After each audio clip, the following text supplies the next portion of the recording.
Everyone. Charlie and Linda Bloomer here with you today. Hi there. So, we're talking about lost your mojo. You know what we're talking about today. I'd like to begin with a little story. Charlie and I are old enough that we remember back in the day when people would go door to door selling things. And this hasn't happened for a long I had time. a job like that one time. Oh, yeah, I did encyclopedias I didn't myself. do too well. But back in the day, people would just come knocking on your door selling fuller brushes, hair brushes and cleaning brushes, different kinds of brushes. But this particular story that I want to tell you is about the Hoover vacuum cleaner salesman came knocking on my door. And my mother answered the door, and she thought maybe she would get a new vacuum cleaner. She'd listen to what the vacuum cleaner salesman had to say. So he starts unpacking his bag full of attachments. And he says, Mrs. Cooper, this not only vacuums carpets, but you can do the stairs. We've got an attachment for the stairs. You can do your drapes. We've got an attachment for the drapes. We even have an attachment that you can clean your heating ducts and get the dust out of there so the heat can come in best. And my mother was really impressed with this fancy dancy vacuum cleaner. And she said, oh my, this is marvelous. Is there anything this vacuum cleaner can do? And the vacuum cleaner salesman says, Mrs. Cooper, it can't make you want to vacuum. Now you may wonder what this story has to do with us, Charlie and Linda Bloom, talking about personal growth, particularly personal growth by using what relationships hands up to you as a growth opportunity. But I see the attachments for the vacuum cleaner symbolic of all the many techniques. And man, do we have hundreds of them. And all the people writing about personal growth, self-help, teaching the workshops, they've got hundreds of techniques too. But what we can't do, even with our best techniques, is put the mojo in the person, the motivation and the will and the desire and the longing to use them. So what good are all these techniques until we know how to contact that longing for what's wonderful, what's golden, what's satisfying, what is soul nourishing. And so we want to talk about how to tap into that motivation. One of the things that we know for sure is that we're in the infatuation stage and we're falling in love. We have mojo galore. We have so much energy, it's hard to even sleep. We have so many creative ideas, we can't even write them all down or speak them all aloud. It's nature's way of enlivening us, feeling really great when we're with this person that we're falling in love with. Fortunately, this obsession can't go on indefinitely and it starts to fade. That's also nature's gift, so we don't burn out. But what was so clear that we could manifest extraordinary, wonderful things by throwing in together does fade.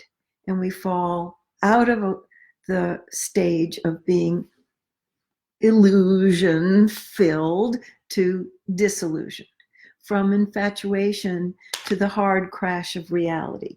The pendulum swings from one extreme to the other. And when that happens, we can lose our mojo. Things can feel really flat and empty and is all there is. Yeah, I don't know if any of you have ever experienced that, but that seems to be kind of a universal phenomenon in all relationships. Nature has this way of drawing us into relationship, into connection with another person who at first feels like, you know, this was like the perfect partner. Angel.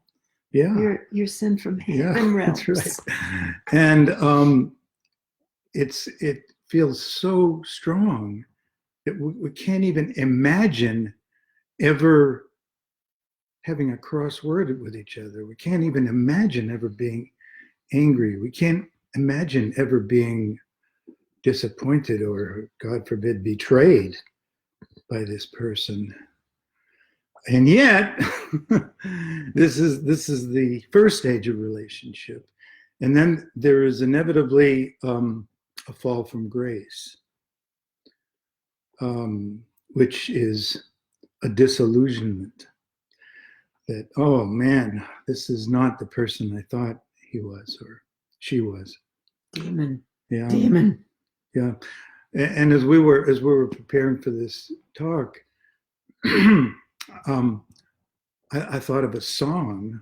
Don't worry, I'm not going to sing it. But it has a chorus in it, a verse in it, not a chorus, that really speaks to this phenomenon. And it's by one of my favorite singers and songwriters, Jackson Browne. Some of you may have heard of him from your parents or grandparents, but he was actually pretty popular when I was younger, like in the 70s. And he's still performing. He's still performing. That's right. He's still performing. So he wrote a song called Fountain of Sorrow. And this is the chorus in it.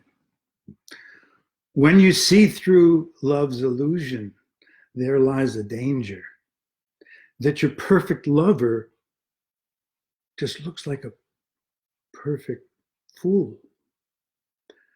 And so you go running off in search of a perfect stranger, while the emptiness that springs from your life is like a fountain from a pool. That's very powerful. And that's, in a nutshell, very briefly, the transitional stage from infatuation through disillusionment. In order for there to be disillusionment, there has to be an acknowledgement that there has been an illusion. And the illusion, of course, is that this is my soulmate. This is my perfect lover, which is not to say that the person is not in some ways perfect for you, but not necessarily perfect in the way that we think of perfection. When we think of relationships and perfection, we think of relationships that are just continually blissful and easy and fun and stimulating and wonderful. And any relationship that you are in at some point, and if you're lucky, it won't be for a long time afterwards. It could be weeks, months, longer even, before you hit that disillusionment stage. And your perfect partner doesn't look so perfect at all. And in fact, they look like a perfect fool. And you can feel like a perfect fool too, because you realize, what was I thinking? How come I didn't see this part of this person? Mm-hmm. And we've all got shadow. We've all got aspects of ourselves that are not particularly attractive to everybody, or that we have judged as being unpleasant. So, what to do? Mm-hmm. So when you notice that your mojo is going dim and flat, to see what's going on there, that we are lowering our expectations. We're coming up with rationalizations and justifications for not going after our wildest dreams and to manifest that vision that was so clear to us in the infatuation stage. And we start to make up stories. Well, I didn't really want it that bad anyway. All the good men are taken. I better just settle for what I've got. Or all the good women are taken. Or nobody has such a great relationship anyway. Or it shouldn't have to be this hard. I don't want to have to work that hard at it. And we wrote a whole book about the mythology, which is the justifications and rationalizations to try to hold down that sense of sadness and grief about not being able to manifest our dreams. And this is the way in which our mind is trying to protect us from what it imagines is going to be loss and even more disappointment and more frustration. So we start submerging that grand fantasy that we had and saying, oh, nobody has it anyway, or I guess I was just a little daffy thinking that we ever could have it. And so what we're inviting you to do is to take a look at what you may be saying personally. That's the sour grapes. Oh, it probably wasn't that wonderful anyway. The grapes weren't that sweet anyway. I didn't really want them anyway. Because that will be an entry point into getting access to what's underneath there, submerge underneath the rationalizations and justifications, where the longing and the yearning and the vision and the creativity is. And that's what will lead to having the energy come back, to take the risks, to hold the goals up high, to speak the truth, to get vulnerable about how sad or lonely or disconnected you feel that you're not manifesting that beautiful vision that you had at one time. So even though disillusionment is inevitable, because the infatuation stage is really a stage that distorts reality. Reality is the whole picture, it's the whole person. But when we're in infatuation, we are looking at it and looking at that person from a different lens that excludes aspects of them that we don't want to recognize, because we love being in love. It's a good feeling, and we don't want anything to cloud our vision, which is already very clouded. Yeah. When we're in love, enthusiasm prevails. Yeah. Mojo, Plenty of mojo to the max. Then. Yeah. So it's inevitable that there will be this, so-called fall from grace. But what is not inevitable is that we will lose our desire, or we will lose our motivation to continue to engage with this person in a way that keeps our love alive. It's still there. It just gets buried under the rationalizations and justifications, trying to tamp it down and submerge it. Well, we have another competing commitment at the time, because we become aware that this is not necessarily a permanent state that I'm in. And we even can begin to question or even doubt whether or not this is a person with whom I want to continue to be in relationship with. So even though we may not exactly choose to end the relationship, although sometimes we may, and by the way, that's not necessarily always the wrong thing to do. Some people think that, we're the people who, help couples stay together. Well, generally we do try to do that, but we also acknowledge that some relationships really are not necessarily meant to be. It's not always easy to answer that question, but it is possible that, that there's just not a match in a particular relationship in which this can be workable, where both sets of needs can be worked out, because the polarity is just too strong. So in this case, when we do begin to doubt or question this, whether we want to continue to invest ourselves in the relationship, when we're in that state, we're dropping down to a lower level of commitment and intentionality and motivation to keep working to strengthen our bond, because we're having some of these doubts and questions, and that's not even the problem. The problem is that for most people, we're not being honest about it. Mm-hmm. We're not acknowledging it.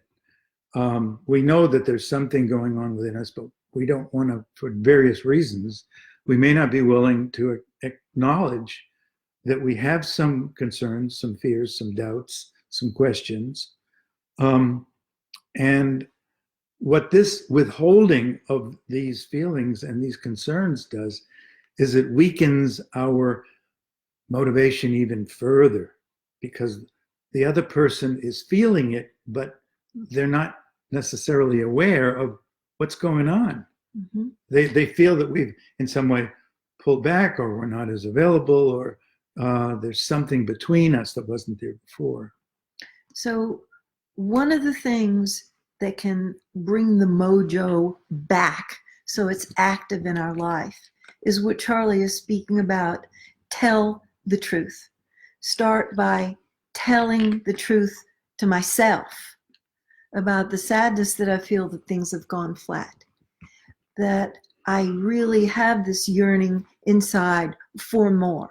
The desire is still alive and well. We begin by growing some courage to be honest, the courage to admit our desire and longing is still there.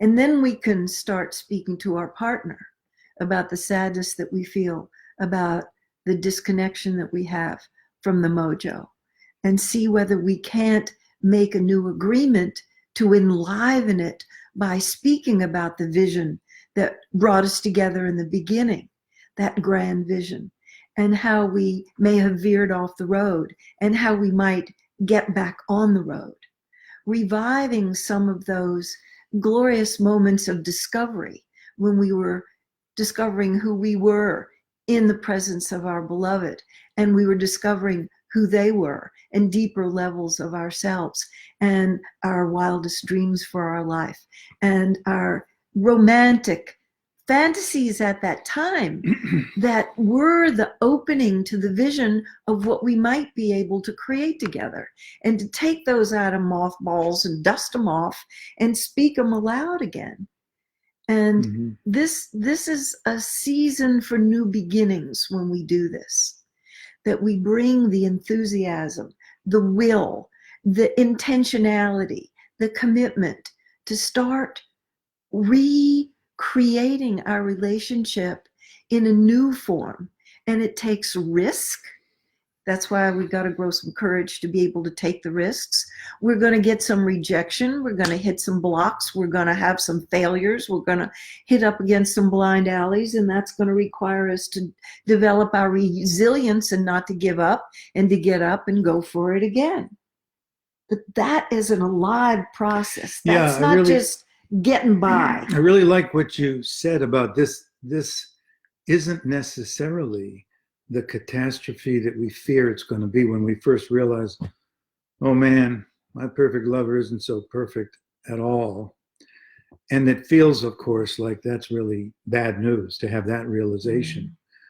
But then, of course, neither am I. Yeah, well, that's the other side of it too. Neither are you.